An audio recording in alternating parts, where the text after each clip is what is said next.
నమస్తే. తెలంగాణ రాష్ట్ర ప్రభుత్వము కొలువుల జాతరను వేయబోతున్నట్టు తెలుస్తోంది. ప్రధానంగా తెలంగాణలో నిరుద్యోగులు పెద్ద ఎత్తున రాష్ట్ర ప్రభుత్వం మీద ఆందోళనలు చేస్తూ ఉన్నారు. ఒకవైపు నిరసనలు, మరోవైపు బహిరంగ సభలకు పెట్టేందుకు కూడా సిద్ధమవుతున్నటువంటి వేళ ఇక రాష్ట్ర ప్రభుత్వం తీపి కబురు చెప్తున్నది నిరంతర ప్రక్రియగా ఉద్యోగాలు ఉండబోతున్నాయని. రెండవ డిస్కస్ చేసే ప్రయత్నం చేద్దాం తాజా రాజకీయాలతో పాటు ఇక నిరుద్యోగుల సమస్యల గురించి. రెండవ ప్రస్తుతం మనతో పాటు రాష్ట్ర గ్రంథాలయ చైర్మన్, కాంగ్రెస్ పార్టీ సీనియర్ నేత డాక్టర్ రియాజ్ గారు ఉన్నారు. సార్ నమస్తే. శ్రీశైలం గారు, మీకు వీక్షకులకు ప్రేక్షకులకు నమస్కారం. సో నిరుద్యోగులు అనగానే డాక్టర్ రియాజ్ గారు గుర్తొస్తుంటారు. ఎందుకంటే నిరుద్యోగ బస్సు యాత్రలో మీది కీలక పాత్ర. సో ఆ కాంగ్రెస్ ప్రభుత్వ గెలుపులో కూడా నిరుద్యోగులది చాలా కీలకమైనటువంటి పాత్ర. సో అటువంటి నిరుద్యోగులు ప్రభుత్వాన్ని ప్రశ్నిస్తున్నారు, రియాసాన్ని ప్రశ్నిస్తున్నారు. ఎప్పుడు ఉద్యోగాలు వేస్తారు, ఎప్పుడు మా హామీలను ఇస్తారు, మీ ఉద్యోగాలు వచ్చినాయి కానీ మా ఉద్యోగాలు ఎప్పుడంటూ వాళ్ళు సోషల్ మీడియా వేదికగా ఆవేదన వ్యక్తం చేస్తున్నారు. సార్ ఏం చెప్తారు మీరు? శ్రీశైలం గారు, ప్రశ్నించడం వారి హక్కు, దాన్ని గౌరవించాలి. ఖాళీగా ఉన్న ప్రభుత్వ ఉద్యోగాలకి నోటిఫికేషన్ వేయడం ప్రభుత్వ బాధ్యత. ప్రభుత్వం ఆ బాధ్యత నిర్వర్తిస్తుంది. అంటే సహజంగా సమాజంలో అందరికీ ప్రభుత్వ ఉద్యోగాలు ఇవ్వడం సాధ్యం కాకపోవచ్చు, కానీ ఖాళీగా ఉన్న ప్రభుత్వ ఉద్యోగాన్ని తప్పనిసరిగా నోటిఫికేషన్ రూపంలో అందజేయడం మాత్రం ప్రభుత్వ బాధ్యతగా ఉండాలి. జూన్ 2, 2026 పెరేడ్ గ్రౌండ్లో గౌరవ ముఖ్యమంత్రి గారు చాలా స్పష్టమైన ప్రకటన చేశారు. గత 2 సంవత్సరాలు గతానికి సంబంధించిన నోటిఫికేషన్లు, వాటికి సంబంధించిన లీగల్ అబ్స్టాకిల్స్, హార్డిల్స్ తొలగించడంలో మేము కృషి చేశాం. ఒక చిన్న మచ్చపడకుండా నోటిఫికేషన్లో గతంలో ప్రకటించిన అన్ని ఉద్యోగాలను నింపాం, నియామక పత్రాలు ఇచ్చాం. ఇప్పుడు ఖాళీగా ఉండే ప్రతి ఉద్యోగాన్ని గుర్తించాల్సిందిగా మేము పబ్లిక్ సర్వీస్ కమిషన్ ఆదేశించాం. విభాగాలకు ఉత్తరాలు రాశాం. కరెక్ట్గా మేము సరైన సమయం వచ్చింది, ఇప్పుడు ఉద్యోగ ప్రకటన మేము చేస్తామన్నారు. వారు ప్రకటించడానికి 24 గంటల ముందే పబ్లిక్ సర్వీస్ కమిషన్కు సంబంధించిన చైర్మన్గా ఉన్న బుర్రా వెంకటేశం గారు, ఆయన తెలంగాణ మట్టిలో మాణిక్యం, తెలంగాణ సమాజంలో పుట్టి ఇక్కడే చదువుకొని ఆల్ ఇండియా లెవెల్ ర్యాంకర్, ఇప్పుడు ఆయన చైర్మన్గా ఉన్నారు. చాలా స్పష్టంగా వారానికి ఒక నోటిఫికేషన్ ఇస్తామని జూన్లో ప్రకటించారు. మనం ఇంకా జూన్ మాసంలో ఉన్నాం. ఇప్పటికి 4 నోటిఫికేషన్లు ప్రకటించారు. అది సాధ్యమంటారా సార్? వారానికి ఒక నోటిఫికేషన్ సాధ్యమంటారా? దానికి సంబంధించిన పరిమితులు కూడా ఆయన చెప్పాడు. ఏమన్నాడంటే, గతంలాగా పెద్ద పెద్ద నోటిఫికేషన్లు వేసే పరిస్థితి ఇప్పుడు లేదు. ఒక పెద్ద నోటిఫికేషన్ వేయగానే దానికి ఉండే లీగల్ అబ్స్టాకిల్స్ను చూసుకొని కోర్టుల కేసులు ఉండడం వల్ల నోటిఫికేషన్ ఆగిపోతుంది. చిన్న చిన్న నోటిఫికేషన్లు ఇస్తాం, ఎక్కువ సంఖ్యలో ఇస్తాం. దాదాపుగా 28 నోటిఫికేషన్ల కోసం ప్రభుత్వం సిద్ధమైందని చెప్పారు. చెప్పి మేము ఏ రూపంలో నోటిఫికేషన్ వస్తామన్న విషయాన్ని కూడా చాలా స్పష్టంగా పత్రికా సమావేశంలో వెల్లడించారు. దానికి అనుగుణంగానే ఆయన ప్రకటించిన తర్వాత ఇప్పటివరకు 4 నోటిఫికేషన్లు చాలా క్లియర్గా మనకు పబ్లిక్ సర్వీస్ కమిషన్ వచ్చాయి. డీజీపీగా ఉన్న వారు కూడా చాలా క్లియర్గా పోలీస్ శాఖలో 19,000 ఉద్యోగాల ఖాళీలు ఉన్నాయి. మొదటి విడతలో ఆమోదం పొందిన 5,000 ఉద్యోగాలు ఇస్తాం, మిగతా 14,000 త్వరలోనే ఆర్థిక శాఖ ఆమోదం పొంది మేము వేస్తామని చెప్పారు. అదే నిరుద్యోగులేమో లక్షల్లో, ఉద్యోగాలేమో వేలల్లో, వందల్లో. సో ఇది ఎట్లా సాధ్యమవుతుంది సార్? ఎట్లా ఉద్యోగాలు వాళ్ళకు వస్తాయి? అందుకోసం నేనేమన్నాను, ప్రతి ఒక్కరికి ప్రభుత్వ ఉద్యోగం ఇవ్వడం అనేది సాధ్యం కాని అంశం. కానీ ఖాళీగా ఉన్న ప్రతి ప్రభుత్వ ఉద్యోగాన్ని అయితే నింపాలి కదా. ఉత్తరప్రదేశ్లో 32,000 స్వీపర్ ఉద్యోగాలకు సంబంధించిన నోటిఫికేషన్ ఇచ్చారు సార్. 64 లక్షల మంది అప్లై చేశారు. అందులో పోస్ట్ గ్రాడ్యుయేట్స్ ఉన్నారు, పిహెచ్డి హోల్డర్స్ ఉన్నారు. ఎందుకు ఆ విషయాన్ని నేను చెప్తున్నానంటే, ప్రభుత్వ ఉద్యోగం సహజంగా ఒక వ్యక్తి యొక్క సామాజిక చిత్రపటాన్ని మారుస్తుంది, ఆర్థిక భరోసాని ఇస్తుంది. ఆర్థిక భరోసానిచ్చి సామాజిక చిత్రపటాన్ని మార్చే ఉద్యోగ ప్రకటన ప్రభుత్వం నుంచి వస్తుంది కాబట్టి ఆశలు, ఆకాంక్షలు ఉంటాయి, వాటిని మనం గౌరవించాలి. అదే సందర్భంలో ప్రభుత్వాలు కేవలం ప్రభుత్వ ఉద్యోగాలకు సంబంధించిన నోటిఫికేషన్లకు మాత్రమే పరిమితం కాకుండా అన్ని కోణాల్లో ఉపాధి అవకాశాలు పెంచాలి. ఉద్యోగం అంటే ప్రభుత్వం ఇచ్చే ఉద్యోగంగానే నానుడి. ఉపాధి అన్నప్పుడు రకరకాల రూపాల్లో ఒక మనిషికి కావాల్సిన జీవనోపాధి కల్పించడం. అందుకోసం ఈరోజు మనం స్కిల్ యూనివర్సిటీని తీసుకురావడం, దాంతోపాటుగా విదేశీ పెట్టుబడులను ఇక్కడ సమకూర్చుకొని రకరకాల ఫ్యాక్టరీలు పెట్టడం, ఆ వైపు కూడా దృష్టి కేంద్రీకరించింది. గతంలో టీఆర్ఎస్ ఎలియాస్ బీఆర్ఎస్ ఉన్నప్పుడు వాళ్ళు కొన్ని ప్రభుత్వ ఉద్యోగాలకు సంబంధించిన నోటిఫికేషన్లు ఇచ్చారు, కానీ తెలంగాణ ఉద్యమ లక్ష్యాలకు అనుగుణంగా వాళ్ళ కృషి లేదు. మేము ఆ ప్రయత్నం చేస్తున్నాం. అదే సందర్భంలో ముఖ్యమంత్రి గారు చాలా సందర్భాలు చెప్తున్నారు. ఒకప్పుడు మనకి వైట్ కాలర్ జాబ్లకి బాగా క్రేజీ ఉండేది, మేధోమదనమైన సంపద ఉన్న వాళ్ళకి ఆ ఉద్యోగాలు దక్కేది. ఇప్పుడు ఆ ఉద్యోగాల సంఖ్య ఏఐ, ఆర్టిఫిషియల్ ఇంటెలిజెన్స్ వచ్చాక తగ్గిపోయింది. ఇప్పుడు బ్లూ కాలర్ ఉద్యోగాలు ఫోకస్ చేయని చెప్తున్నారు. నేనేమంటున్నానంటే ఉద్యోగాన్ని కేవలం ఉద్యోగం కాకుండా ఉపాధి వైపు కూడా చూడాలి మనం. ఇప్పుడు అట్లా అనుకున్నప్పుడు మన పక్కనే చైనా దేశం ఉంది సార్. చైనాలో మనకన్నా ఎక్కువ యూత్ ఉన్నారు అక్కడ. జనాభా దాదాపుగా ఇంచుమించు రమారమి ఒకటే ఉంటుంది. వాళ్ళు ప్రతిదీ కూడా ఉత్పాదక రంగం మీద ఫోకస్ చేసి వాళ్ళ ఉత్పాదక రంగానికి ఉపయోగపడే అభిలాషణీయమైన జనాభా ఏదైతే ఉందో దాని మీద ఫోకస్ చేస్తారు. అందుకోసమే వెరీ రీసెంట్గా 48 గంటల క్రితం 12,000 కోర్సులు రద్దు చేశారు. పాత కోర్సులను 10,000 కొత్త కోర్సులు ఇంట్రడ్యూస్ చేశారు. అంటే 12,000 కోర్సులు రద్దు చేసి 10,000 కోర్సులను నింపడంలోనే, అంటే ఇంట్రడ్యూస్ చేయడంలోనే, వాటిని పరిచయం చేయడంలోనే రాబోయే కాలానికి అనుగుణంగా ఉపాధి అవకాశాల వైపు ఆ దేశం దృష్టి మళ్లించుతున్న విషయం అర్థమవుతుంది. ఎందుకు చెప్తున్నానంటే మన దగ్గర కూడా అభిలాషయమైన యూత్ ఉంది, వనరులు ఉన్నాయి. కాబట్టి మారుతున్న పరిస్థితులకు అనుగుణంగా ఉపాధి అవకాశాల వైపు జనాన్ని మళ్లించాల్సిన, యూత్ను మళ్లించాల్సిన బాధ్యత రాష్ట్ర ప్రభుత్వందే కాదు, కేంద్ర ప్రభుత్వందే కూడా.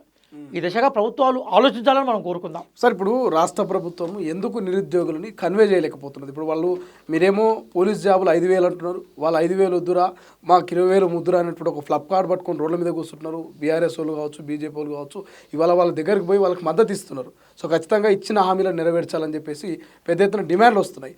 రాష్ట్ర ప్రభుత్వం ఎందుకు నిరుద్యోగుల్ని కన్వే చేయలేకపోతున్నది? శ్రీశైలం మంచి ప్రశ్న అడిగారు మీరు. ఒక యంగ్ జర్నలిస్ట్గా యూత్ అభిప్రాయాన్ని చెప్పారు. ఎస్, వాళ్ళు అడిగే హక్కు వాళ్ళకు ఉంటుంది. ఆ హక్కుని గౌరవించాల్సిన బాధ్యత ప్రభుత్వం మీద ఉంటుంది. నేను రాజకీయాల కోణంలో మాట్లాడతలేను. విషయం ఏంటంటే సార్, క్రమక్రమంగా పబ్లిక్ సెక్టార్ యొక్క ప్రాముఖ్యత తగ్గి ప్రైవేట్ సెక్టార్ పెరుగుతున్న క్రమంలో ఉద్యోగ అవకాశాలు బాగా తగ్గాయి సార్. కాబట్టి సహజంగా తగ్గిన ఉద్యోగ అవకాశాల్లో పెరిగిన ఎడ్యుకేటెడ్ యూత్ సంఖ్య కూడా బాగా పెరిగిపోయింది.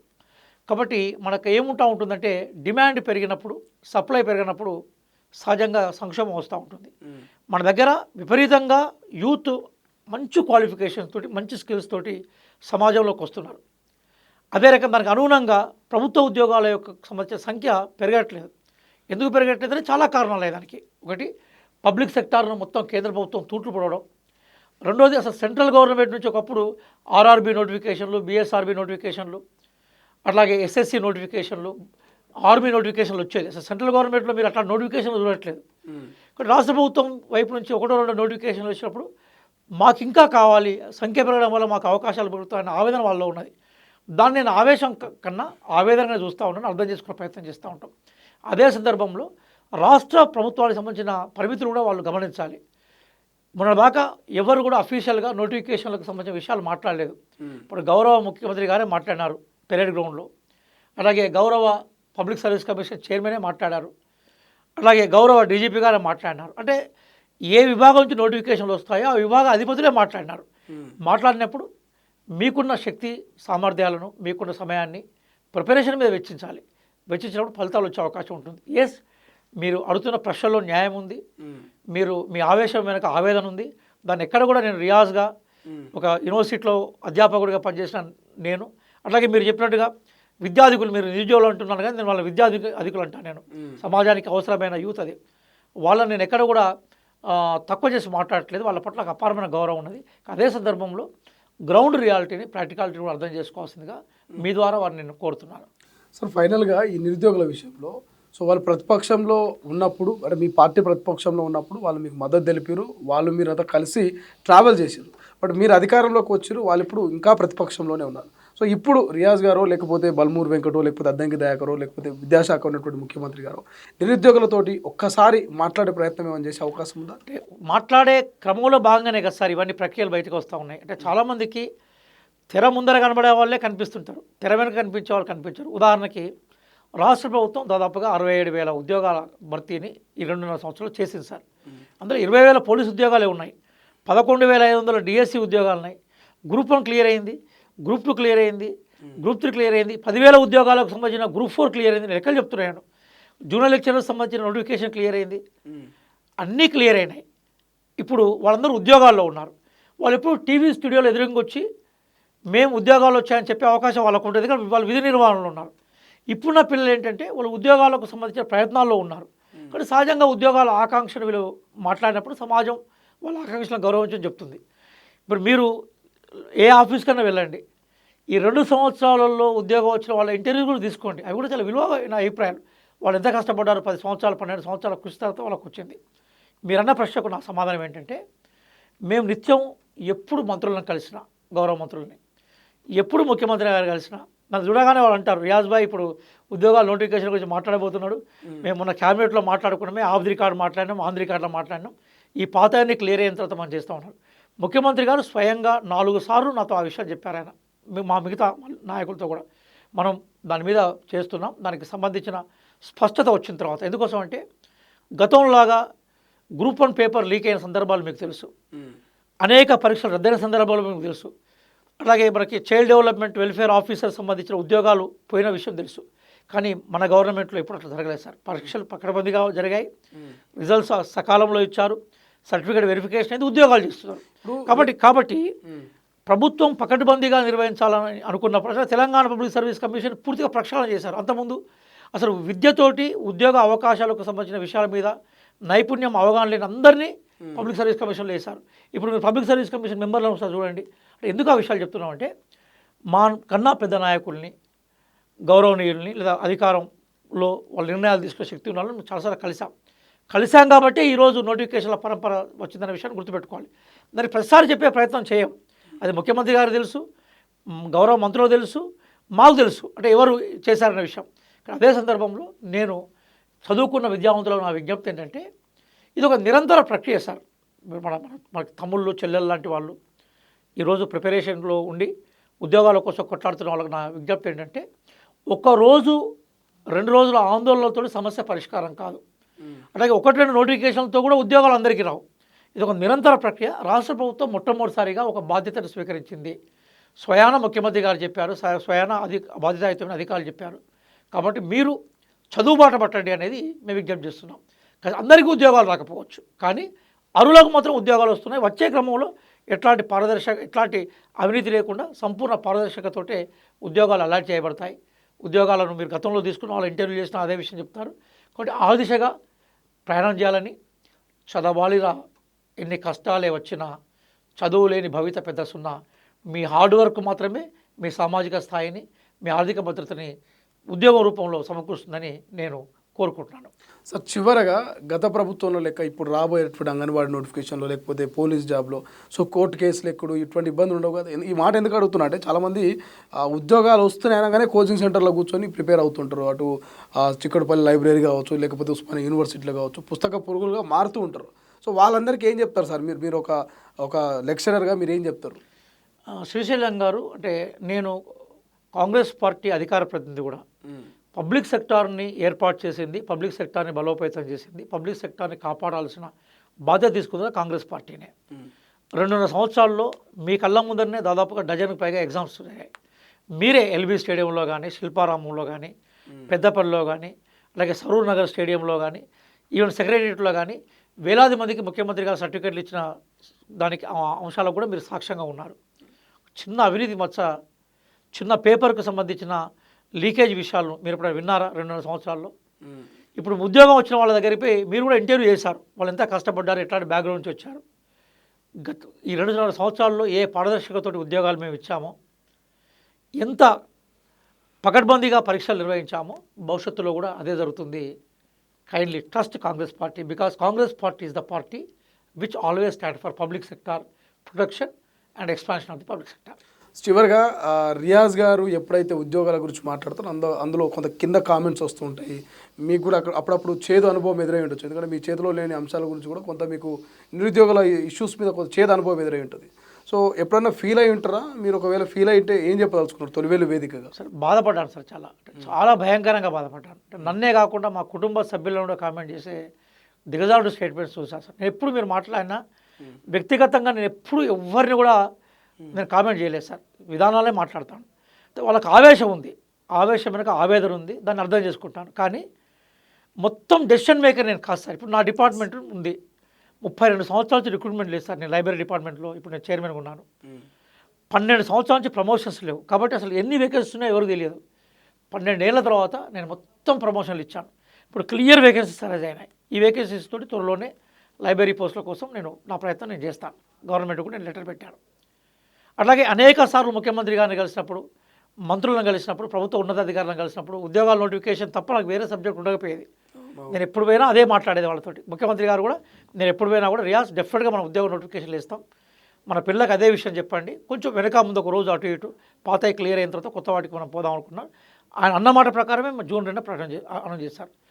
తెర వెనుక మేము ఎంత విషయం ఎన్ని చేశామో అనేది ప్రతిదీ సందర్భంలో చెప్పే అవకాశం ఉండదు. కానీ రెగ్యులర్గా నాతో అనుబంధంలో ఉన్న విద్యార్థులు ఇప్పటికి గర్వంగా చెప్తున్నాను శ్రీశైలం సార్, ఈ రాష్ట్రంలో 1,00,000 మంది విద్యార్థులు ఉన్నారు నాకు, 1,00,000 స్టూడెంట్స్. ఓకే. మీరు నేను ఏ విద్యకు సంబంధించిన వీడియో చేసినా కూడా వేల సంఖ్యలో విద్యార్థులు చూస్తారు. సబ్జెక్ట్ ఓరియంటేషన్లో ఉంటుంది తప్ప నేను వీడియోలలో వేరే విషయాలు ప్రస్తావించే ప్రయత్నం చేయను. సబ్జెక్ట్కి కన్ఫామ్ అవుతాను అకాడమిక్ వీడియోలో. రైట్. సో ఇక కంప్లీట్ మనం పొలిటికల్కి వచ్చే ప్రయత్నం చేద్దాం. సో తెలంగాణలో ఉన్నటువంటి పొలిటికల్ అంతా చాలా హీట్గా కనబడుతుంది. వర్షాలు మొదలైనవి, వాతావరణం చల్లబడ్డది, కానీ సో పొలిటికల్ ఇటు చాలా పీచ్కి వెళ్ళిపోతున్నది. అంటే విజయ్ దేవరకొండకు సంబంధించినటువంటి ఒక అర్జున్ రెడ్డి సినిమా హిట్ అయిందేమో, కానీ రేవంత్ రెడ్డి సినిమా మాత్రం అట్టర్ ఫ్లాప్ అయిందని కేటీఆర్ చాలా ఘాటుగానే వ్యాఖ్యలు చేస్తాడు. కేసీఆర్ అంత మంచోని కాదు, ఎవరిని వదిలిపెట్టా, నేను అందరూ సాఫ్ట్ అనుకుంటారు, నేను కూడా హార్డే. సో అధికారులైనా కాంగ్రెస్ కార్యకర్తలైనా మరి భవిష్యత్తులో ఎవరికి ఏమి ఇవ్వాలో అది తిరిగి ఇచ్చేస్తామని కేటీఆర్ ఒక మాట వైరల్గా మారుతుంది. సో ఏం చెప్తారు సార్? బహుశా కేటీఆర్ గారే ఒక సినిమాలో నటిస్తే ఆ సినిమాను కొనుక్కోవడానికి ఏ థియేటరు ఏ డిస్ట్రిబ్యూటర్ ముందరకు రాడు. ఎందుకోసం అంటే కేటీఆర్ని సమాజం హీరోగా అంగీకరించేందుకు సిద్ధంగా లేదు. కేసీఆర్ ఈజ్ ఎ పారాసైట్, పరాణ బుక్కు అంటాం మనం బయాలజికల్ లాంగ్వేజ్లో. అంటే వాళ్ళ నాన్న కష్టం మీద అప్పుడు తెలంగాణ ఉద్యమం సెగ మీద బయట ప్రపంచానికి కనిపించిన వ్యక్తి. స్వతసిద్ధంగా తన నాయకుడైన వాడు కాదు, ఇతరుల మీద ఆధారపడి నాయకుడైన వాడు. అప్పటికే తెలంగాణ ఉద్యమంలో మాలాంటిలో అనేక మంది, వేలాది మంది ఇప్పుడు పార్టీలకు అతీతంగా మేము కొట్లాడేందుకు రోడ్ల మీదకి వచ్చినప్పుడు సడన్గా అమెరికాలో ఓడిపడి వాళ్ళ నాయన పేరుతోటి వాళ్ళ నాయన లేబుల్ వేసుకొని ఎదిగిన వ్యక్తి. కాబట్టి నేను కేటీఆర్ అనేవాడు ఇట్లాంటి బ్యాక్గ్రౌండ్ లేకుండా సినిమా తీస్తే ఏ ఒక్క డిస్ట్రిబ్యూటర్ కూడా కొనుక్కోవడానికి సిద్ధంగా ఉంటారు. అసలు థియేటర్లే ఉండవు, కేటీఆర్ సినిమాను ఆడించే థియేటర్లు ఉండవు, ఎందుకంటే ప్రేక్షకులు ఆడిన విషయం ముందుగా తెలుసు. కాబట్టి ఆయన మొట్టమొదటిసారిగా రేవంత్ రెడ్డి గారిని ఓ సినిమాకు సంబంధించిన దాంతో పోల్చి మాట్లాడమే ఆయనకున్న భావదారిద్ర్యంగా నేను భావిస్తూ ఉన్నాను. కానీ కేసీఆర్ అంతా మంచోడిని కాదు అంటున్నాడు కదా. ఇప్పుడు ఆయనకైనా దుర్మార్గుడే ప్రకటించుకున్నాడు కదా పాపం. ఆయనకి ఏదో అయి ఉంటుంది. ఎందుకంటే ఒక చిన్న సినిమా ఏంటంటే, ఒక రాజు ఉండేది సార్, ఫిలిప్స్ అని ఒక రాజు ఉండేది, చాలా దుర్మార్గంగా ప్రజలను పరిపాలించాడు, భయంకరంగా ప్రజలను హింసించాడు ఫ్రాన్స్లో. ఆయన కొడుకు పేరు డ్రాకులా. చనిపోయే ముందు కొడుకు డ్రాకులాని పిలిచి ఏమన్నాడంటే, బిడ్డ నేను నా అంతిమ దినం స్టార్ట్ అయిపోయింది, ఇక నేను మరణశేఖ దగ్గరగా ఉన్నాను, అది ఒకటే ఒక కోరిక అన్నాడు. కొడుకు అడిగాడు, ఏంటిది ఆయన నీ కోరిక అని. ఏం లేదు, నేను చనిపోయినాక నేను చాలా మంచోడిని అని ప్రజలు అనుకోవాలి, నువ్వేం చేస్తావో చేయమన్నాడు. ఆయనను మంచోడని ప్రజలు అనుకునే అవకాశం లేదు, ఎందుకంటే అంత దుర్మార్గంగా పరిపాలించాడు కాబట్టి. అప్పుడు కొడుకేం చేసినట్టు బయటకు వచ్చి వాళ్ళ నాయన కన్నా దుర్మార్గంగా పరిపాలించడం మొదలుపెట్టాడు. ఓకే. అప్పుడు ప్రజలు ఏమనుకున్నారు, అరే ఈయనకన్నా వాళ్ళ ఆయనే మంచుకుండే, వాళ్ళ ఆయనే మంచోడుండే అనుకున్నారు. ఇప్పుడు కేటీఆర్ కథ గట్లా ఉన్నది. కేసీఆర్ వేరు కాదు సార్. ఎందుకంటే కేసీఆర్ గారు 2014లో పవర్లోకి వచ్చాడు. వచ్చిన వెంట నుంచి ఈయన వాడితో ఉన్నాడు కదా, వచ్చిన వెంట నుంచి మంత్రివర్గంలో ఉన్నాడు కదా, డెసిషన్ మేకరే కదా. కేసీఆర్ తీసుకునే ప్రతి నిర్ణయంలో మంచి అయినా చెడైనా కేటీఆర్ గారి పాత్ర ఉంటుంది. కేసీఆర్ గారి ఫెయిల్యూర్లో కేటీఆర్ ఉంటాడు, కేసీఆర్ సక్సెస్లో కేటీఆర్ ఉంటాడు. కాబట్టి కేటీఆర్ వేరు మేము చూడట్లేదు. కాబట్టి ఆయన ఏదో మా నాయన కన్నా నేను భిన్నమైన వాడిని చెప్పుకునే క్రమం, మంచోడా చెడ్డోడా చెప్పుకునే క్రమంలో ప్రజలు ఎవరు విశ్వసించేందుకు సిద్ధంగా లేదు. ఎందుకోసం అంటే కేటీఆర్ అనేవాళ్ళు వాళ్ళకున్న అహంకార భావజాలానికి, ప్రజల శ్రమ మీద, ప్రజల త్యాగాల మీద ఏర్పడ్డ తెలంగాణకి రిప్రజెంటేటివ్గా బయటకు వచ్చిన వాళ్ళు. కాబట్టి వాళ్ళు ఆ టీఆర్ఎస్ ఎలియాస్ బీఆర్ఎస్కి బొమ్మ బొరుసులే. కాబట్టి మా నాయనకన్నా నేను మంచోడని చెప్పుకోవడం, మా నాయనకన్నా మేము చెడ్డోడని చెప్పుకోవడంలో అర్థం లేదు. రైట్. దాంతోపాటు ఈ మధ్య కాలంలో మనం చూస్తున్నాం కిషన్ రెడ్డి వర్సెస్ రేవంత్ రెడ్డి మధ్య కొంత మాటల యుద్ధం కనిపించింది. సో మెట్రో కావచ్చు, రాష్ట్ర అభివృద్ధికి కిషన్ రెడ్డి ఏం సహకరించట్లేదు అనేటువంటి మాటలు చూసినాం. కానీ ఎప్పుడైతే కిషన్ రెడ్డి రేవంత్ రెడ్డి ఢిల్లీకి పోయారో, అక్కడ మెట్రోకు ఒక అడుగు ముందుకేసిరో, అప్పుడు కేటీఆర్ కామెంట్ చేసిండు, ఇదొక 30,000 కోట్ల రూపాయల స్కాము, రేవంత్ రెడ్డి తన భామార్దులకు తన అన్నదమ్ములకు కట్టబెట్టేందుకే ఈ మెట్రోను తెర మీద తీసుకొచ్చినని ఒక పెద్ద బాంబు పేల్చారు. ఏం చెప్తారు సార్ దీనికి? కేటీఆర్ పూర్తిగా ఫ్రస్ట్రేషన్లో ఉన్న విషయం ఆయన స్టేట్మెంట్ ద్వారా అర్థమైంది సార్. 2 విషయాలు సార్. అసలు మెట్రో ఎవరి హయాంలో స్టార్ట్ అయింది? రాజశేఖర రెడ్డి గారి టైంలో స్టార్ట్ అయింది, కాంగ్రెస్ ప్రాజెక్టే. తర్వాత అది టీఆర్ఎస్ కంటిన్యూ చేసింది, అంటే ఎలాంటివి చేసింది. అప్పుడు ప్రభుత్వంలో వీళ్ళు చేసింది కూడా ఏమీ లేదు. దాని తర్వాత మెట్రో సెకండ్ ఫేజ్ స్టార్ట్ కావాలి. మెట్రో సెకండ్ ఫేజ్ను స్టార్ట్ చేసే ప్రయత్నాన్ని టీఆర్ఎస్ ఎలియాస్ బీఆర్ఎస్ ఎప్పుడు చేయలేదు. తర్వాత ఎలాంటి వెళ్ళిపోదాం అనుకుంటున్నాం ఫీల్డ్ నుంచి, ప్రభుత్వ పరంగా మేము తీసుకుందాం అనుకున్నాం. ఎందుకంటే మేము ఫస్ట్ నుంచి పబ్లిక్ సెక్టర్ అనుకునే వాళ్ళం. జపాన్ నుంచి రుణాన్ని కేంద్రం ఏదో రూపంలో అది ఎందుకో పోయింది. ఇప్పుడు మళ్ళీ మనకు ఎస్బీఐ రూల్స్ని మళ్ళీ తీసుకొచ్చే ప్రయత్నం చేస్తూ ఉన్నాం మేము. ఈరోజు కిషన్ రెడ్డి గారు సీనియర్ బీజేపీ నేత. బీజేపీ నేతనే కాదు, వారు చాలా సుదీర్ఘకాలం అంటే నాకు తెలిసి రాష్ట్రం నుంచి, తెలంగాణ రాష్ట్రం నుంచి అంతకాలం మంత్రిగా కొనసాగిన వ్యక్తి బీజేపీలో మరెవరు లేరు. ఆయన బాధ్యత కూడా ఉంది. కాబట్టి మేము కేసీఆర్ గారు 4 వైపుల నుంచి మేము భావజాల పరంగా ముట్టడి చేశాం. మేము నీ బాధ్యత అని చెప్పాము. మేము తీసుకుపోయినాక లాస్ట్ ఏమైంది, ఢిల్లీలో ఈ బాధ్యత మేమే తీసుకుంటామని చెప్పారు. కేంద్ర ప్రభుత్వం చెప్పింది కదా మేమే తీసుకుంటాం. సెకండ్ ఫేజ్ పక్కన పెట్టాడు, ఫస్ట్ ఫేజ్లో ఇంకొన్ని లిటికేషన్స్ లింకులు ఉన్నాయి కదా, వాడు తొలగించే బాధ్యత మేమే తీసుకుంటామన్నారు. ఇప్పుడు మేమేమంటున్నామంటే ఏదో టైం బాండ్ పెట్టండి, ఆ టైం బాండ్ పెట్టి ఆ టైం బాండ్ ప్రకారం పూర్తి చేస్తాను హామీ మీరు ఇవ్వండి. ఇది ఒక వర్షన్, ఇది ఒక అభివృద్ధికరమైన చర్చ, అభివృద్ధి వైపు తీసుకునే చర్చ. రెండోది ఏంటంటే పాప బీఆర్ఎస్కు రోల్ లేకుండా అయిపోయింది కదా. ఇప్పుడు బీఆర్ఎస్ చేతుల్లో నెత్తి కాదు వాళ్ళది, కత్తి కాదు వాళ్ళది. వాళ్ళు సెంట్రల్ గవర్నమెంట్లో లేరు, స్టేట్ గవర్నమెంట్ లేరు. కాబట్టి వాళ్ళ ప్రమేయం లేకుండా గౌరవ ముఖ్యమంత్రి గారు ఢిల్లీకి పోయి కేంద్ర మంత్రిమండలిలో ముఖ్యులను కలిసి రాష్ట్రానికి సంబంధించిన నిధుల మీద, రాష్ట్రానికి సంబంధించిన పర్మిషన్స్ మీద మాట్లాడుతున్నారు. కాబట్టి బీజేపీ బేసికల్గా మనకి బీఆర్ఎస్ తట్టుకోలేకపోతున్నది. బీజేపీ అనేది మా సిద్ధాంతపరమైన శత్రువు సార్. కేంద్రంలో కశ్మీర్ నుంచి కన్యాకుమారి వరకు, తారేడార్ నుంచి ఐజ్వాల్ వరకు మేము బీజేపీ వ్యతిరేకంగా పోరాడుతున్నాం. ఇక్కడ అదే సందర్భంలో కేంద్ర ప్రభుత్వం యొక్క డబ్బులు బీజేపీ ఆఫీస్ నుంచి ఇచ్చే డబ్బులు కావు, రాష్ట్ర ప్రభుత్వానికి సంబంధించిన వాటా కేంద్రంలో ఉంటుంది. మా వాటా మాకేమని చెప్తున్నాం. మేము 100 రూపాయలు ఇస్తే 45 రూపాయలు ఇవ్వడం రైట్ కాదని చెప్తున్నాం. కేంద్ర ప్రభుత్వం ఇవ్వాల్సిన అనుమతులు మాకు ఇవ్వని చెప్తున్నాం మేము. అదే క్రమంలో దానికోసం సామాధాన భేదండోపాలు ఉపయోగిస్తున్నాం. ముఖ్యమంత్రి గారు పోయినారు, గౌరవంగా మాట్లాడినారు, గౌరవంగా నిధులు పట్టుకొచ్చే ప్రయత్నం చేస్తున్నారు. రేపు కేంద్రం మాకు ఇచ్చిన వాగ్దానాలను నెరవేర్చకుంటే, కేంద్రం తన వాగ్దానాలకు దూరంగా ఉంటే ఖచ్చితంగా కేంద్రం మీద పోరాటం సిద్ధంగా ఉన్నాం. కానీ ఈ ప్రక్రియ కూడా బీఆర్ఎస్ జీర్ణించుకుని సిద్ధంగా లేదు. కనీసం కేసీఆర్ గారు తన తర్వాత ముఖ్యమంత్రి అయిన రేవంత్ రెడ్డి గారిని ముఖ్యమంత్రి అని సంబోధించగా మీరు విన్నారా, నేను విన్నారా? గంత జలసి ఎందుకు సార్, గంత అసూయ ఎందుకు సార్? కానీ ఇదే మెట్రోను 2028లో మళ్ళీ కేసీఆర్ ముఖ్యమంత్రి అయినాకనే పనులు స్టార్ట్ అవుతాయని ఒక స్టేట్మెంట్ కూడా కేటీఆర్ ఇచ్చిండు. ఏంది, ఎట్లా చూడవచ్చు? అంటే అప్పటిదాకా ఆగుతుంది అంటారా? ఏమనుకోవచ్చు ఆయన మాటల్లో? ఇప్పుడైతే నువ్వు ఉపవాసం పండుకో, వారం రోజులతో తిండి వచ్చినాక, తిండి పట్టుకొచ్చినాక నీకు పెడతాన్నట్టుగా ఉన్నది.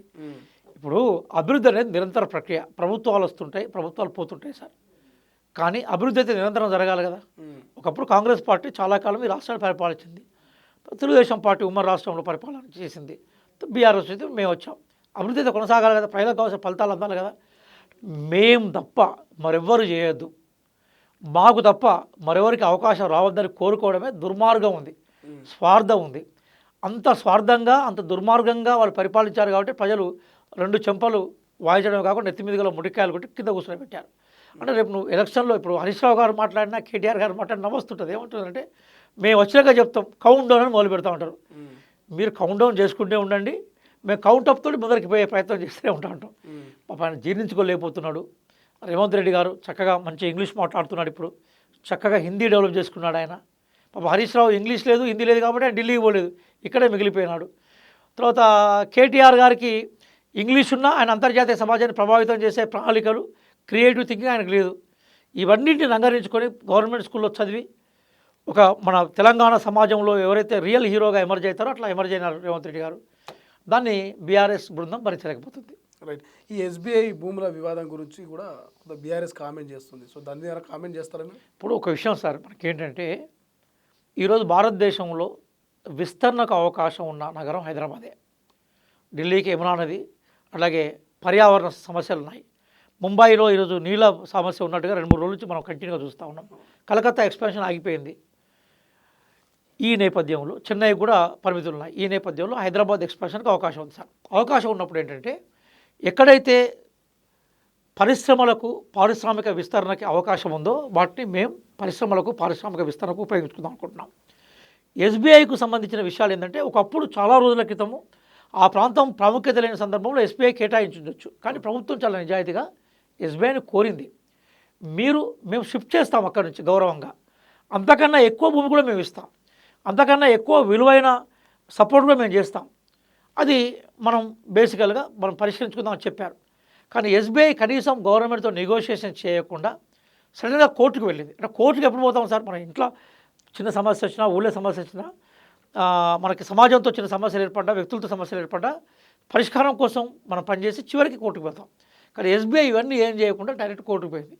మరి మా మీదకి ఎస్బీఐ రివెంజ్ తీసుకోవాలనుకున్నప్పుడు మేము కూడా మా బాధలు మాకున్న పరిమితులు చెప్పుకోవాల్సిన అవసరం ఉంటుంది కదా.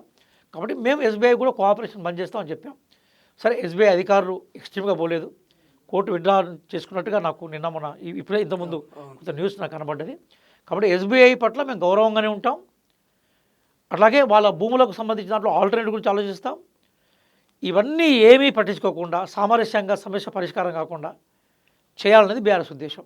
కాబట్టి ఆయన ఇద్దరి మధ్యన ఏదేదో ఉంటుంది కదా, మనకు ఎవరెవరో కొట్లాడుకుంటే ఇంకో వచ్చి లాభపడ్డట్టుగా దీని నుంచి ఏదో బెనిఫిట్ తీసుకునే క్రమంలోనే కేటీఆర్ కామెంట్స్.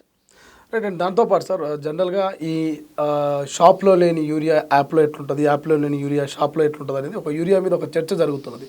ఆ యూరియా కేసీఆర్ ఉన్నప్పుడే బాగుండే, ఒక ఫోన్ కొడితే ఇంట్లో డీసీఎం యూరియా బస్తాలు వేసిపోయేది అనేటువంటి ఒక చర్చ కూడా జరుగుతుంది. సో యూరియాకు కట్టడి చేయడానికి ఎందుకు యాప్ని తీసుకొచ్చారు, ఎందుకు రైతులను ఇబ్బంది పెడుతున్నారు అనేది ఒక ప్రశ్న. ఇప్పుడు రెండు విషయాలు సార్. మొదటి విషయం ఏంటంటే 2023 డిసెంబర్కు ముందు మీరు విజువల్స్ ఏమైనా వేయండి, రైతులు అర్ధరాత్రి 1 గంటకు 2 గంటలపై సంచులను చెప్పులను క్యూలో పెట్టే సందర్భాలు మీరు చూసినారు. ఒకరిద్దరు గుండెపోటుతో చనిపోయిన సందర్భాలు కూడా మీకు ఉన్నాయి. కాబట్టి సహజంగా టైంను ఫిక్స్ చేసే క్రమంలో సమయాన్ని గుర్తు చేయడం కోసము, సీరియల్ నెంబర్ గుర్తు చేసే కోసం యాప్ అనే ఒక టెక్నాలజీని ఉపయోగించే ప్రయత్నం చేశాం. అది మంచిదే కదా సార్, దాన్ని ఎందుకు వ్యతిరేకించాలి? రెండో విషయం ఏంటంటే యూరియా ఉత్పత్తి చేయడంలో, యూరియాను రాష్ట్రాలకు పంపిణీ చేయడంలో రాష్ట్ర ప్రభుత్వాల పాత్ర ఉండదు సార్. ఉదాహరణకు రామగుండమే ఉంది. రామగుండం ఎరువుల ఫ్యాక్టరీ కూడా మన కాంగ్రెస్ టైంలో పెట్టిందే. కానీ రామగుండం అనేది తెలంగాణ భౌగోళిక సరిహద్దుల్లో ఉన్న రామగుండానికి సంబంధించిన ఒక బస్తా యూరియా కూడా మనం ఉపయోగించుకునే పరిస్థితి మనకు లేదు. మన దాకా ఇరాన్ యుద్ధంలో హార్మోజ్ జలసంధి మూసివేయడంలో ఏమైపోయిందంటే ఎగుమతులు దిగుమతులు కూడా బాగా ప్రభావం పడ్డది. అట్లాగే ఒక ప్యానిక్ సిచ్యువేషన్ ఏర్పడదనే ఒక సందేహం కూడా జరిగింది. రాష్ట్ర ప్రభుత్వంలో తుమ్మల నాగేశ్వరరావు గారు చాలా డైనమిక్గా మూవ్ అయ్యి ఆ సమస్య పరిష్కరించే ప్రయత్నం చేశారు. ఉత్తమ్ కుమార్ రెడ్డి గారు ఎప్పటికప్పుడు బ్రీఫింగ్ చేసే ప్రయత్నం చేశారు. ముఖ్యమంత్రి గారు సమీక్ష చేసే ప్రయత్నం చేశారు. ఇప్పుడు మేము ఏమంటున్నది ఏంటంటే, బీఆర్ఎస్తో కంపేర్ చేస్తే ఇప్పుడు పరిస్థితి కొంత మెరుగుపడ్డది పంపిణీ వ్యవస్థలో. బీఆర్ఎస్ అధికారంలో ఉన్నప్పుడు కేంద్రంలో ఎవరున్నారు? బీజేపీ ఉంది. ఇప్పుడు మేము అధికారంలో ఉన్నప్పుడు కేంద్రంలో ఉన్నారు, బీజేపీ ఉన్నది. కాబట్టి కేంద్రం ప్రభుత్వం వైపు నుంచి పంపిణీ వ్యవస్థ మెరుగుపడకుండా ఇక్కడ రైతులకు మనం అదనంగా యూరియా అవసరాలు తీర్చే అవకాశం ఉండదు. ఇది ఫండమెంటల్గా అర్థం చేసే ప్రయత్నం చేయాలి. వచ్చిన యూరియాను కూడా కరెక్ట్గా డిస్ట్రిబ్యూట్ చేయడం కోసం యాప్ లాంటి ప్రయత్నాలు చేస్తున్నాం, అభినందించాలి. కానీ దాన్ని చూసి కుళ్ళుకొని హరీష్ రావు గారు కామెంట్ చేయడం అనేది వారి విజ్ఞతకి వారి పెట్టాలి. రైతు భరోసా, రుణమాఫీ ఈ రెండు కూడా మోసం చేసింది. రానున్న రోజుల్లో ఈ రైతు భరోసాను కూడా ఎగ్గొట్టే ప్రయత్నం చేసి సంవత్సరానికి ఒకే విడత మాత్రమే ఇచ్చేటువంటి ఆలోచన చేస్తుంది అనేది ఒక ఆరోపణ వస్తున్నది. దీని మీద మీ కామెంట్ ఏంటి? ఇప్పుడు శ్రీశైలం గారు భారతదేశంలో జై కిసాన్ అనే నినాదం మొట్టమొదటిసారిగా ఇచ్చింది ఎవరు చెప్పండి? కాంగ్రెస్ పార్టీ కదా. రైతుల మీద రథచక్రాలు ఎక్కించింది బీజేపీ. అసలు రైతులకు సంబంధం లేని పాలసీస్ తీసుకొచ్చింది బీఆర్ఎస్ పరిపాలనా కాలంలో రైతుల ఆత్మహత్యల్లో 1 to 3, 3 to 1 ఉండేది ఎప్పుడు తెలంగాణ రాష్ట్రం. ఇప్పుడు మీరు వెతకండి, మీకు క్లియర్ కనబడుతూ ఉంటుంది. రైతుల పట్ల మనకున్న చిత్తశుద్ధి ఎంతో మీకు తెలుస్తుంటుంది. ఇక్కడ విషయం ఏంటంటే, రైతులకు సంబంధించిన పథకం మనం చెప్తున్నట్టుగా రైతులకు భరోసా ఇవ్వడం. మేము 30వ తారీఖు నాడు ఇవ్వబోతున్నాం కదా. మేము ఇప్పుడే స్టార్ట్ అయ్యి 29వ తారీఖు నుంచి మనకు ఇది వర్షాకాలానికి సంబంధించిన పథకాలు అవన్నీ వర్తింపులోకి వస్తాయి. 30వ తారీఖు రోజే మేము మదిరాలో ఇవ్వబోతున్నాం. ఇప్పటివరకు రైతు భరోసా ఈ గవర్నమెంట్ వచ్చిన దగ్గర నుంచి మాకు రాలేదన్న ఒక్కరిని నాకు చూపెట్టండి, నేను దేనికంటే సిద్ధంగా ఉంటాను. నెంబర్ 1. నెంబర్ 2, 21,000 కోట్ల రూపాయలని మేము రైతుల రుణమాఫీ కోసం వేసాం కదా. కొన్ని రిస్ట్రిక్షన్స్ ఉన్నాయి.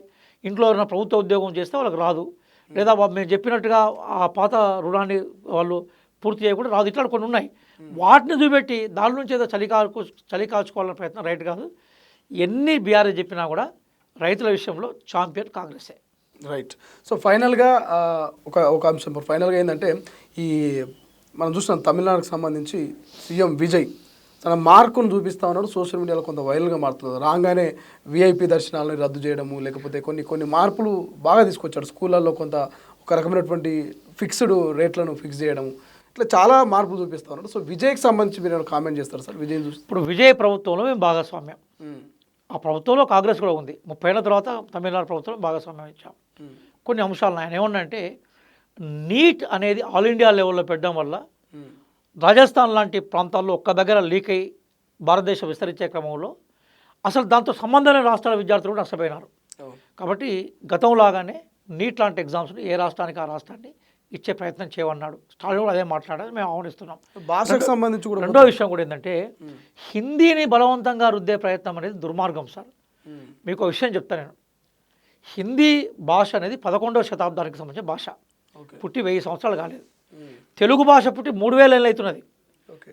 తెలుగు, తమిళ్, కన్నడ, మలయాళం ఇవన్నీ ద్రవిడ భాషలు, అత్యంత ప్రాచీనమైన భాషలు. అట్లాగే ఈ మన భాషలతో పోలిస్తే హిందీ భాషలో లిటరేచర్ అంత గొప్పగా లేదు. ఇప్పుడు అమిత్ షా గారు ఒక మాట అన్నాడు, ఏమన్నంటే మీరు హిందీ నేర్చుకోండి, భారతదేశ వ్యాప్తంగా జాతీయ స్థాయిలో మీకు అవకాశాలు వస్తాయన్నాడు. నేనేమంటున్నాను, మీరు ఇంగ్లీష్ నేర్చుకోండి, అంతర్జాతీయ స్థాయిలో మీకు అవకాశాలు వస్తాయని చెప్తున్నాను. ఇప్పుడు మనకి జాతీయ స్థాయి ఎగ్జామ్స్ అన్నీ కూడా ఉంటే ఇంగ్లీష్లో ఉంటాయి లేదా హిందీలో ఉంటాయి సార్. హిందీ వాళ్ళ మాతృభాష కాబట్టి ఆ ఎగ్జామ్ దేనికి ఉంటుంది, హిందీకి అనుకూలంగా ఉంటుంది. సౌత్ ఇండియాలో మనం ఇంగ్లీష్ మన భాష కాదు, మాతృభాషలో ఎగ్జామ్ ఉండదు, హిందీ ఇక్కడ ప్రాంతంలో మాట్లాడడం. కాబట్టి తెలుగు, మనకి మలయాళమో తమిళమో నేర్చుకొని, కన్నడ నేర్చుకొని, మళ్ళీ ఇంగ్లీష్ నేర్చుకొని ఎగ్జామ్ రాయాలి. కాబట్టి జాతీయ స్థాయిలో జరిగే ప్రతి ఎగ్జామ్ కూడా హిందీ మాతృభాషగా ఉన్న వాళ్ళకి అనుకూలంగా ఉంటుంది. మిగతా భాషలు మాట్లాడే వాళ్ళు ఇంగ్లీష్లో రాసినా ఇంగ్లీష్ మన మాతృభాష కాబట్టి మనకు అనుకూలంగా ఉండదు. కాబట్టి ఏ రాష్ట్రానికి ఆ రాష్ట్రమే ఉద్యోగాలను నింపుకునే క్రమంలో జాతీయ స్థాయిలో ఉద్యోగాలు కూడా మాతృభాషలోకి లేదా ప్రాంతీయ భాషల్లోకి ఆర్టికల్ 345 అదే విషయం చెప్తుంది. అందులో తర్జుమా చేసి కండక్ట్ చేయాలని మేము కోరుకుంటున్నాం. హిందీ భాషను మేము గౌరవిస్తాం, కానీ హిందీని బలవంతంగా రుద్దే ప్రక్రియ ఏదైతుందో దాన్ని మేము వ్యతిరేకిస్తాం. విజయ్ ఈరోజు చాలా బలంగా దానికోసం నిలబడ్డాడు. ఆయన ఏమన్నాడు, హిందీకి అనుకూలంగా పరీక్షలు నిర్వహించడం, హిందీ భాషకు అనుగుణంగా ప్రశ్నపత్రాలను తయారు చేయడం, హిందీ భాషకు అనుగుణంగా ఇంటర్వ్యూ పెట్టడం వల్ల సౌత్ ఇండియన్స్ నష్టపోతూ ఉన్నారు. కాబట్టి హిందీ భాషను బలవంతంగా మా మీద రుద్దడాన్ని మేము వ్యతిరేకిస్తున్నాం. ఐచ్ఛికంగా నేర్చుకునే వాళ్ళు అవసరం కొద్ది నేర్చుకోవచ్చు, దాన్ని మేము వ్యతిరేకించాం. కానీ అదే సందర్భంలో భాషాధిపత్యాన్ని సామ్రాజ్యవాద రూపంలో తీసుకురావడం రైట్ కాదు. ఒకే దేశం, ఒకే ప్రజలు, కానీ ఆ ప్రజల్లో ఉండే వైరుధ్యాలను గమనించాలి. ఒకే దేశం, ఒకే భాష భారతదేశం సాధ్యం కాదు. 6000 భాషలు ప్రపంచంలో ఉంటే సగం భాషలు భారతదేశంలో ఉన్నాయి. 74 భాషలు ప్రముఖంగా ప్రస్తావించబడతా ఉన్నాయి. 23 భాషల్ని భారత రాజ్యాంగం గుర్తించింది. ఆర్టికల్ 343 నుంచి మొదలుకుంటే 351 వరకు భాషల గురించి చెప్తా ఉన్నది. ఇవన్నింటినీ మర్చిపోయి హిందీని బలవంతంగా రుద్దే ప్రయత్నం ఏదైతుందో దాన్ని వ్యతిరేకించే క్రమంలో విజయ్ ఉన్నాడు. మన ముఖ్యమంత్రి రేవంత్ రెడ్డి గారి వాయిస్ కూడా అంతకుముందు ఆ విషయాన్ని బలంగా చెప్పారు చాలా సందర్భాల్లో.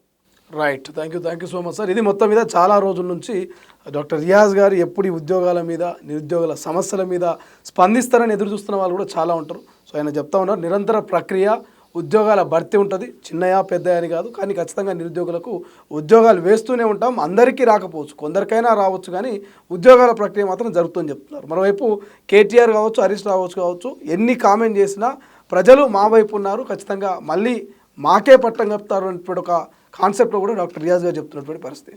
చూద్దాం మీ మాటల యుద్ధాలు, ఈ పచ్చగడ్డేస్తే బగ్గుమనే పరిస్థితులు తెలంగాణ రాష్ట్ర రాజకీయాల్లో ఎటువంటి మార్పులు లేబోతున్నాయి, భవిష్యత్తులో ఏం జరగబోతున్నాయి అనేది.